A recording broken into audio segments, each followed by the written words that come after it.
Hello, I'm back, and yes, I do have a massive black eye at the moment. I didn't get into a fight, so it's not a very cool story. Yeah, I got headbutted playing hockey, so nothing too hectic. This is day 2 of the black eye. Anyway, I'll get into it. Substack journal. So yeah, it's been a long time, and I felt a lot of distraction and a little bit of anxiety sprinkled in there to come back to journaling every day, as if there's been an invisible rope attached around me, pulling me away from sitting on my own without my phone or any music and just letting myself think and write. But anyway, here we are. It's been days 30 through to 67 in the making of this. Is going from $0 to $10,000 per month on drone services.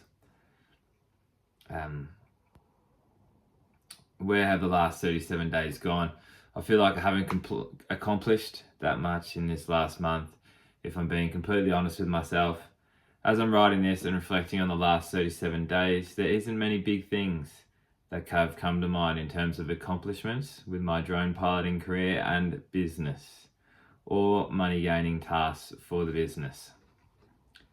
The biggest accomplishment that significantly moves the needle forward is receiving my remote pilot license or REPL and aeronautical radio operator certificate or AROC.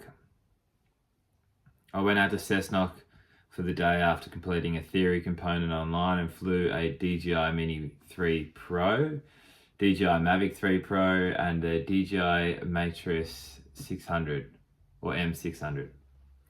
I fly DJI Mini 3, so that wasn't anything new or exciting. However, the Mavic 3 and the M600 were really fun to fly. The Mavic 3 weighs about 1.5 kilograms, which is 6 times the weight of my Mini 3. So, even that is a massive jump up from the Mini 3. I was surprised at how nimble it was for a noticeable increase in power and speed. Then again, with the M600, I had the same feeling. The M600 is a 6 motor beast that weighs 15.5 kilograms and has proper landing gear. This was the first time flying anything like this, and it really surprised me. It felt like a whale in the sky compared to the Mini 3. However, I really enjoyed it. That sounded very robotic. I did actually enjoy it. I also have been up to the Gold Coast to help fill in at the distillery I used to work for, Grande Jacks. That was really great to see everyone and some old customers. They used to come in every weekend. It was really good. A lot of good laughs, good times, a few drinks. The Gold Coast was a great opportunity to film more of the beautiful beaches. I filmed a lot of Broadbeach, Burleigh Heads and Tallebudgera Creek. I didn't film too much more south because I wasn't 100% sure of the airspace restrictions within the Gold Coast Airport, with the Gold Coast Airport being so close. The approach and finals for Gold Coast Airport kind of comes in over the ocean and down over the beach, all the way down the beach land there. So it's quite restricting.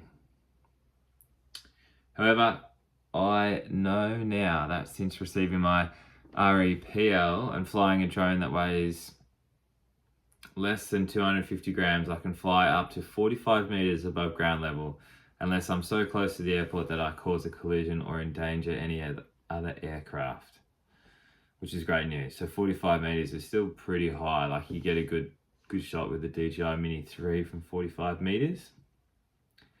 Outside of this, I haven't been doing too much filming, as the weather in Newcastle has been absolutely shocking.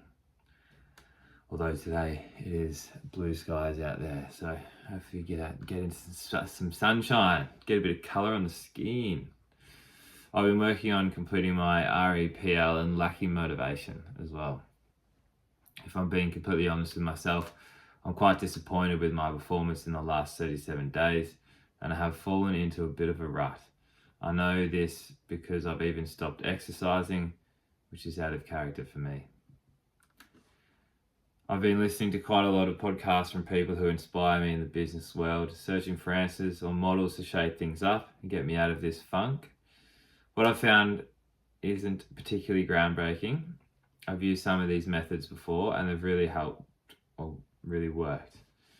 So I'm not sure why I ever stopped using them. But it's good to rediscover these things and come back to them. Anyway, moving forward, I will be using a combination of these 3 ideas / methods. Excuse me. The power list, priority list, which is a list of 3 to 5 things that are absolutely crucial to finish today that will move me forward towards my goal. Number 1 being the most important, of course.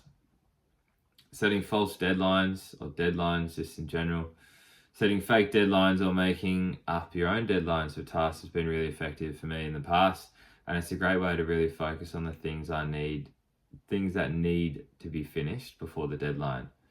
This works really well combined with the power list above, as everything has to be completed. This can be an issue though if you're setting unrealistic timeframes on tasks and can set yourself up for failure if you're not completing your list or tasks. So with this in mind, just monitor your time and how effective you are at completing certain tasks and adjust accordingly, but don't use this as an excuse to go easy on yourself or take the foot off the pedal. This is supposed to be challenging and hard. Another thing that could help with that is timing my own tasks and myself, like how long it actually takes me to get things done. And then I have a time list in the future of what, say for example, I need to write a 500-word case study for a client. How long does that take? And in the future I can actually know, it's going to be about 45 minutes or half an hour, and then you can do your power list based on that and schedule your day. So, and the third and last is my signal to noise ratio. I heard Kevin O'Leary talking about this on the Diary of a CEO podcast. He mentioned that when he was working under Steve Jobs, he observed that Steve Jobs was close to 100% focus on the goal and mission in front of him. That is the signal, and the noise was anything that he focused on that wasn't the goal he was aiming towards. Kevin went on to say that all successful people have a ratio of about 80% signal and 20% noise, at least. That made me really reflect on my signal to noise ratio, and I honestly think my ratio is the opposite, 20% signal and 80% noise. I really felt confronted after completing this reflection, and I will work towards increasing my signal to noise ratio. Another thing I've done is created an honest list of what my noise is, which has helped me identify, at least when I am not in this signal mode, I'm in my noise, looking at noise, I can get out of it pretty quickly, now at least, while it's current on my mind. And this noise list is where I waste most of my time, and it's helping me be less distracted. So there you have it. That's 3 things I'll be thinking about while I move forward with my drone business and move towards this goal of 10 grand a month. Jeez, sorry, I'm getting super distracted with my eye. It's actually pretty bad. So anyway, this journal entry was actually on my power list for the day. So we're already in motion. The road ahead is hard, however, so is life. Choose your hard.